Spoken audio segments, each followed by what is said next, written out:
Welcome to দিশার exam guide.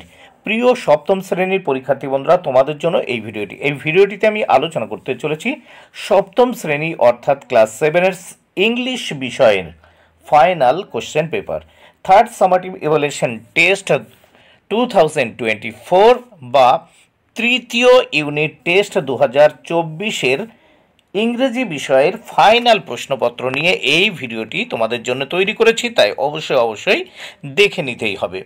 বন্ধুরা, এখানে ফুল মার্কস 70 টাইম 2 ঘন্টা 30 মিনিট। এখানে নেমের জায়গায় তোমরা তোমাদের নাম লিখবে, রোল নাম্বারের জায়গায় রোল নাম্বার, সেকশন লিখবে। এইবার প্রথমে আমরা দেখে নেব রিডিং কম্প্রিহেনশন সিন। প্রথমে এই সিনটা তোমরা পড়বে, পড়ার পরে উত্তরগুলো করবে। জাস্ট আমি একবার পড়ে নিচ্ছি সিনটা এবং উত্তরগুলো করে দেওয়ার চেষ্টা করছি।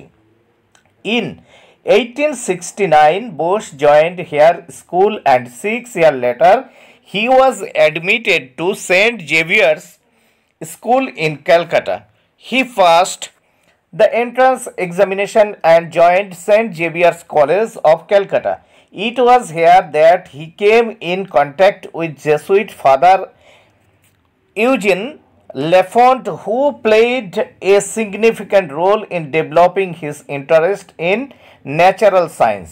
Later, Bose went to England and secured admission in Christ College, Cambridge to study natural science.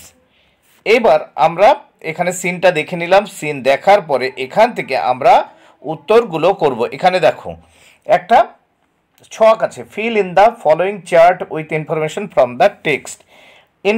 এই যে টেক্সটটা পড়া হলো, ওখান থেকে উপযুক্ত ইনফরমেশন বা তথ্য নিয়ে এই ছকটা পূরণ করতে হবে। প্রথম দেখো 1869 আছে, এখানে কি ঘটেছিল দেখো, বোস জয়েন্ট হেয়ার স্কুল। তারপর দেখো এখানে এটা দেওয়া আছে Bose joined Saint Xavier's school. এখানেও হবে, দেখো এখানে লেখাই আছে যে 6 ইয়ার লেটার, মানে কি 1869 খ্রিস্টাব্দে হেয়ার স্কুলে জয়েন করে, তারপর 6 বছর পরে মানে কত হবে 1875 মানে 1875 খ্রিস্টাব্দে Bose joined Saint Xavier's school. নেক্সটটা আমরা দেখব বি দাগে কি বলেছে, প্রশ্নগুলো দেখে নেওয়া যাক। বি দাগে identify which of the following statements are true and which are false, give a supporting statements for your answer. দেখো নিচে ট্রু ফলস রয়েছে, যে বাক্যগুলো সত্য তার পাশে টি, আর যে বাক্যগুলো মিথ্যা হবে তার পাশে এফ লিখতে হবে এবং সাপোর্টিং স্টেটমেন্ট দিতে হবে। তাহলে প্রথম আমরা বি দাগের 1, Bose passed entrance examination from saint Xavier's school, এটা ফলস, কারণ এটা হবে সেন্ট জেভিয়ার্স কলেজ থেকে। তাহলে সাপোর্টিং স্টেটমেন্ট হবে কি দেখো, he passed the entrance examination and joined Saint Xavier's college of Calcutta. 2 দেখো, Bose met Jesuit father Eugene Lafont in Christ college Cambridge, এটা ট্রু। দেখো সেই জন্য সাপোর্টিং স্টেটমেন্টসে দিয়েছি, দেখো he came in contact with Jesuit father Eugene Lafont. 3, Bose was not interested in natural science, এটি কিন্তু ফলস হবে, কারণ দেখো সাপোর্টিং স্টেটমেন্ট আমি দিয়ে দিয়েছি, দেখো ওই যে পাঠ্যটি আমরা পড়লাম সেখান থেকে তুলে দিয়েছি। দেখো Bose went to England and secured admission in Christ college Cambridge to study natural science. এইবার আমরা 2 দাগে দেখব, 2 দাগে কি বলেছে দেখে নেওয়া যাক। রিড দ্য ফলোয়িং পোয়েম, নিম্নলিখিত পোয়েম বা কবিতাটি পড়ো। দেখো, till the little ones weary, no more can be merry. The sun does descend and our sports have an end. Round the laps of their mother, many sisters and brothers, like birds in their nest, are ready for rest, and sport no more seen on the darkening green. এবার আমরা প্রশ্নগুলো দেখব। প্রথম এ দাগে, choose the correct answer from the given alternatives. দেখো 3টি প্রশ্নের উত্তর করতে হবে, 3 মার্ক, প্রত্যেকটির জন্য 1 মার্ক করে বরাদ্দ। প্রথম দেখো এ দাগের 1, দ্য চিলড্রেন ওয়ার, উত্তর হবে অপশান এ টায়ার্ড। এখানে দেখো উপরে দেওয়া আছে ওয়ারি মানে টায়ার্ড বা ক্লান্ত, তাই এখানে উত্তর হবে option A tired. 2, the sun, উত্তর হবে দেখো সেটস, বি মানে অস্ত যাওয়া, অস্ত গিয়েছিল, ঠিক আছে। এবার 3 দাগে দেখব, the children are ready to take rest in option হবে option B, their mothers lap. এবার আমরা এই যে প্রশ্নপত্রটি দেখে নিলাম, প্রশ্নপত্রের দ্বিতীয় পেজ দেখে নেব, সেকেন্ড পেজ দেখে নেব প্রশ্নপত্রের। দেখো এখানে বি দাগে বলেছে ওই কবিতার থেকে প্রশ্ন, অ্যান্সার দ্য ফলোয়িং কোশ্চেন্স, এর জন্য রয়েছে 4 মার্ক, প্রত্যেকটি প্রশ্নের জন্য 2 মার্ক করে বরাদ্দ। প্রশ্ন কি দেখে নেওয়া যাক। বি দাগের 1, what is the name of the poem and who is the poet? Answer দেখো, William ব্লেকস poem the ইকোয়িং green, ইকোয়িং green. তারপর 2 দেখো, why sport can not be seen on the darkening green? Answer দেখো, স্পোর্ট নো মোর সিন। দেখো, sports no more scene, no more seen on the darkening green appears at the end of the poem after the children R two tired to play and the sun has set. এইবার আমরা দেখে নেব next, reading skill unseen. আনসিনটা তোমরা দেখে নাও, আনসিনটা ভালো করে দেখে নাও, দেখে নেওয়ার পরে তোমরা একটা স্ক্রিনশট দিয়ে নাও এবং এটা পড়ো এবং দেখে নাও। আমি জাস্ট একবার পড়ে দিচ্ছি, দেখো। Scientist have recently reported that the polar ice caps are melting. This is due to a rise in temperatures known as the green house effect. দেখো, সায়েন্টিস্টরা রিসেন্টলি রিপোর্ট প্রকাশ করেছে যে 2 মেরুর যে বরফ, সেই বরফগুলো কিন্তু গলছে। This is due to the a rise in temperature known as the green house effect. এই যে ঘটনাটা ঘটছে কেন? এই যে গ্রিন হাউস এফেক্টের ফলে যে তাপমাত্রা বাড়ছে, এই তাপমাত্রার কারণে, এর ফলস্বরূপ। অ্যাকর্ডিং টু দ্য কেলভিন, মানে মেলভিন কেলভিনের মতে, হু won a Nobel prize for earlier research, তার পূর্বে গবেষণার জন্য যিনি নোবেল প্রাইজ পেয়েছিলেন, carbon dioxide is primarily responsible for temperature rise in atmosphere. এই যে আবহাওয়া, মানে এই যে পরিবেশে কার্বন ডাই অক্সাইডের জন্য কিন্তু তাপমাত্রা কিন্তু বাড়তেই থাকছে, ঠিক আছে। Carbon dioxide is given of when coal and oil R burned. তাহলে দেখো, কয়লা এবং তেল যখন পোড়ানো হয়, পড়ে তখন কিন্তু কার্বন ডাই অক্সাইড তা থেকে নির্গত হয়। This gas accumulates in the atmosphere, এই গ্যাস কিন্তু অ্যাটমসফিয়ারের সঙ্গে, মানে আবহাওয়ার সঙ্গে মিশে যায়, and causes temperature to rise, এবং এর কারণে কি হয়, তাপমাত্রা বা টেম্পারেচার বাড়তে থাকে। অ্যাজ এ রেজাল্ট, ফলস্বরূপ কি হচ্ছে, the ice covering the north and south poles melt and this may eventually lead to rise in sea levels which could flood many areas of the world.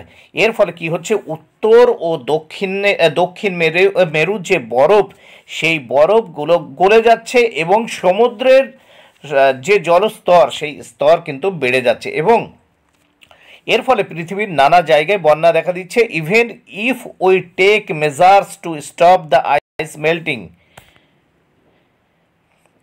It may take years to control the rise in sea levels. যদি এই বরফ গলাটা কমানো যায়, এই ব্যাপারে গুরুত্বপূর্ণ পদক্ষেপ নেওয়া যায়, সেক্ষেত্রে সমুদ্রের যে জলস্তর, সেই জলস্তরের লেভেলটা কিন্তু কন্ট্রোল, মানে নিয়ন্ত্রণে রাখা যাবে। এইবার আমরা দেখো, রিডিং যে স্কিল আনসিনটা পড়লাম, এই আনসিন থেকে এবার আমরা প্রশ্ন করব, মানে প্রশ্নগুলো দেখে নেব। দেখো, এ দেখে complete the following sentences with information from the text. 3টি প্রশ্নের উত্তর করতে হবে, 3 মার্ক। প্রথম এ দেখে 1, carbon dioxide is primarily responsible for, answer হবে দেখো শূন্যস্থানে টেম্পারেচার রাইজ ইন অ্যাটমসফিয়ার। 2 দেখো, this gas accumulates in the atmosphere and causes, দেখো টেম্পারেচার টু রাইজ। তারপর দেখো, stop the ice melting, it make take years to control the rise in the sea levels. এইবার আমরা বিতে দেখব, fill in the chart with information from the text. উপযুক্ত তথ্য নিয়ে টেক্সট থেকে, মানে যেটা পড়লাম সেখান থেকে উপযুক্ত তথ্য নিয়ে এই চার্টটা পূরণ করতে হবে, ছকটা পূরণ করতে হবে, এর জন্য 6 মার্ক। 3টি পূরণ করতে হবে, এর জন্য 6 মার্ক, প্রত্যেকটির জন্য 2 করে। প্রথম এফেক্টে দেখছি 1, পোলারাইজ ক্যাপস আর মেল্টিং, তাহলে কজ হবে টেম্পারেচার টু রাইজ। তারপর 2 দেখো, কোল অ্যান্ড অয়েল আর বার্নড, উত্তর লিখেছি carbon dioxide is given of. তারপর 3, rise in sea levels, answer হবে দেখো many areas of world could be flooded. এবার দেখো অ্যান্সার দ্য ফলোইং কোশ্চেন, নিম্নলিখিত প্রশ্নগুলির উত্তর করতে হবে। এর জন্য 6 মার্ক, প্রত্যেকটির জন্য 3 মার্ক করে বরাদ্দ। প্রথম প্রশ্ন, what is green house effect? Answer দেখে নাও। This is due to a rise in temperature known as the green house effect. 2, who is Melvin Kelvin? দেখো Melvin Kelvin, who won a Nobel prize for earlier research carbon dioxide is primarily responsible for temperature rise in atmosphere. 3, what are the result of temperature rise? देखो result as a result of temperature in sea levels which could flood many areas of the world. এবার আমরা দেখে নেব পরের পৃষ্ঠার প্রশ্ন ও উত্তরগুলো। দেখো এখানে কি বলেছে, গ্রামার অ্যান্ড ভোকাবুলারি। এখানে প্রথম রয়েছে দেখো 4 দাগে, fill in the blanks with appropriate modals from the list given below. এই 5টি শূন্যস্থান পূরণ করতে হবে মোডাল ভার্ব দিয়ে, এর জন্য 5 মার্ক। দেখো নিচে দেওয়া আছে can, must, should not, won't, may. প্রথম 4-এর 1, you may leave your hair loose towards sunset, শূন্যস্থানে মে। এবার 2 দাগে দেখো, I must make her my queen, এখানে মাস্ট শূন্যস্থানে। এবার দেখো 3 দাগে, 3 দাগের প্রশ্নে দেখো কি আছে, and your noble children should not never forget the hungry in this world, এখানে শুড নট হবে। 4, oh you can give it up, শূন্যস্থানে ক্যান হবে। 5, it won't bite you if you let it alone, won't হবে। এবার next আমরা 5 দাগে দেখে নেব।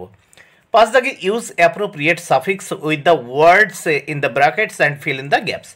আমাদের একেবারে সঠিক উপযুক্ত সাফিক্স বসাতে হবে। এখানে প্রত্যেকটি শূন্যস্থানে যে ওয়ার্ডগুলো আছে সেই ওয়ার্ডগুলোর সঙ্গে সাফিক্স যোগ করে বসাতে হবে, এর জন্য 5 মার্ক। প্রথম 5-এর 1, Bose had invented several sensible, দেখো সেন্স আছে, সেন্সিবল ইনস্ট্রুমেন্ট। 5-এর 2, Murshidabad is a historic place, দেখো হিস্ট্রি আছে, এর সঙ্গে আমরা সাফিক্স যোগ করে হিস্ট্রি করেছি। 3, I can not remember my childhood days, চিল্ড্রিস বা চাইল্ডহুড, এখানে চাইল্ডহুড করেছি। দেখো 4, শ্রীজা ওয়াজ সিঙ্গিং লাউডার, দেখো লাউড আছে, এর সঙ্গে আমরা সাফিক্স যোগ করে লাউডার করেছি, ইয়ার যোগ করেছি। 5 দাগে রাখো, দেখে নাও, রাহুল শোড কাইন্ডলি, দেখো কাইন্ড আছে, kindly towards the ailing person. এবার নেক্সট আমরা 6 দাগে দেখব, write antonyms of the word given in the bracket by using prefix, prefix ব্যবহার করে আমরা কি করব, বিপরীত শব্দ করব এই যে ওয়ার্ডগুলো আছে ব্র্যাকেটে। এর জন্য 5 মার্ক, 5টি প্রশ্নের উত্তর করতে হবে। দেখো 6-এর 1, the picture would be a very crooked and insecure, তাহলে সিকিউর আছে, এর আগে ইন যোগ করে ইনসিকিউর করেছি। 6-2, we are still unaware of the fact, unaware হবে, অ্যাওয়ার আছে, unaware. 6-3, nobody trust her because she is dishonest, honest আছে, এর বিপরীত শব্দ হয়ে যাবে ডিসঅনেস্ট, দেখো প্রেফিক্স যোগ করে। 4, in some poor countries lot of people are illiterate, দেখো লিটারেট মানে শিক্ষিত, ইললিটারেট মানে অশিক্ষিত বা সাক্ষরতাহীন, স্বাক্ষরহীন, লিটারেট মানে স্বাক্ষর। 5-এ দেখো, ভিলান ফাউন্ড লাইফ ইনটোলারেবল, দেখো টোলারেবল আছে, ইনটোলারেবল। এইবার দেখো 7 দাগে, ডু অ্যাজ ডিরেক্টেড, 5টি প্রশ্ন করতে হবে, এর জন্য 5 মার্ক, প্রত্যেকটির জন্য 1 মার্ক করে বরাদ্দ। 7-এর 1, অল দ্যাট গ্লিটার্স ইজ হবে, is not gold. 2, this exercise is easy, এটাকে আমাদের করতে হবে, rewrite the sentence using the adverb in the bracket in the appropriate place, দেখো the exercise is too easy. 3, Neela wants Riaz pen, put an apostrophe, দেখো apostrophe বসাতে হবে, তাহলে নীলা wants Riaz, দেখো রিয়ার পরে অ্যাপোস্টপ এস বসিয়েছি, দেখে নাও অ্যাপোস্টপ এস বসিয়েছি। তারপর দেখো 4 দাগে, সীতা ইজ টলার দেন রেশমা, টলার হবে। তারপর পাশে দেখো the sleeping girl is looking beautiful, underline the participate adjective. দেখো এখানে পার্টিসিপেল অ্যাডজেক্টিভ হচ্ছে লুকিং, লুকিংয়ের তলায় দাগ দিয়ে দিয়েছি। এবার প্রশ্নের পরের পৃষ্ঠা আমরা দেখে নেব, এখানে কি বলেছে দেখে নেওয়া যাক। 8 দাগে write a biography of Swami Vivekananda using the following information. তোমরা ইনফরমেশনটা দেখতে পাচ্ছ, তোমরা স্ক্রিনশট দিয়ে নাও। এবার নেক্সট আমরা দেখব 9 দাগে the following chart shows how orange juice is made. কীভাবে অরেঞ্জ জুস তৈরি করা হয় সেই সম্পর্কে একটা প্যারাগ্রাফ লিখতে হবে, এতে রয়েছে 10 মার্ক। তোমরা স্ক্রিনশট দিয়ে নাও এটা। তাহলে রাইটিং স্কিলে রয়েছে, প্রথম রয়েছে বায়োগ্রাফি স্বামী বিবেকানন্দ 10 মার্ক। এরপর রয়েছে দেখো অরেঞ্জ জুস কীভাবে তৈরি হবে সে সম্পর্কে একটা প্যারাগ্রাফ। বন্ধুরা ভিডিওটি ভালো লাগলে অবশ্যই লাইক কমেন্টে শেয়ার করো। Thank you very much.